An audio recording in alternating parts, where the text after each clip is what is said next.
இல்ல ஆனா அண்ணாமலை ரொம்ப ஸ்ட்ராங்கா சொல்றாரு. A1 வந்து ஸ்டாலின் தான் முதலமைச்சர் தான். அதுதான் எங்களுக்குமே ஒரு பெரிய இது என்னன்னா, அண்ணாமலை 10,000 கோடினா அப்படியே 10,000 கோடி ஈடி சொல்லுது பாருங்க.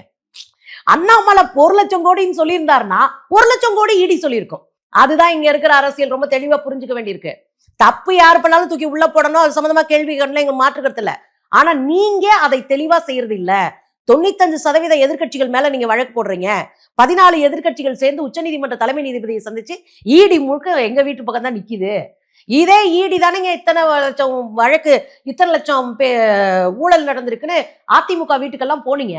தினந்தோறும் அங்க படுத்து கிடந்தீங்களே ஈடி. வாசல்ல வந்து துண்டை விரிச்சு படுத்து கிடந்துச்சு. என்ன பண்ணீங்க? என்ன நடவடிக்கை எடுத்தீங்க? என்ன நடந்திருக்கு? அப்ப அதை மிரட்டி கையில வச்சுட்டு ஒரு கூட்டணிக்கு அவங்கள பயன்படுத்துறது. இவங்கள பொய் பிரச்சாரத்தின் மூலமாக வருது. நீ நேர்மையான கணக்கை காட்டு.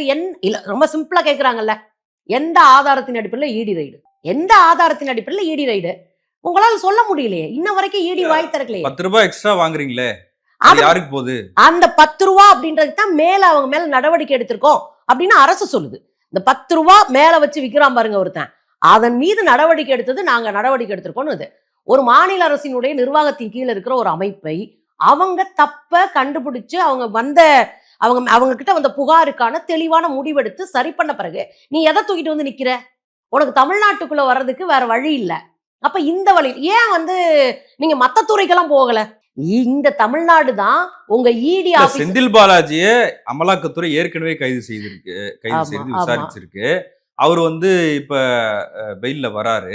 வந்ததுக்கு அப்புறமும் கூட அதே துறையை முதலமைச்சர் அவர்கிட்ட கொடுக்குறாருன்னா அப்ப சந்தேகம் கிளம்புது இல்ல. அதே துறைக்கு உள்ள போகல இல்ல அவரு. சிம்பிளா இருக்குல்ல.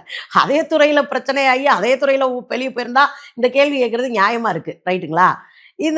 இந்த பிரச்சனை ஓஞ்சு போன பிரச்சனையா சொல்லப்பட்டது. இந்த பிரச்சனையே முடிஞ்சு போன பிரச்சனையில இருந்து ஒரு நூல் எடுத்து அதை மீண்டும் விசாரிச்சு அதெல்லாம் போயிட்டு இருக்கு. அப்படிதான் போகும். அது வேற விஷயம்.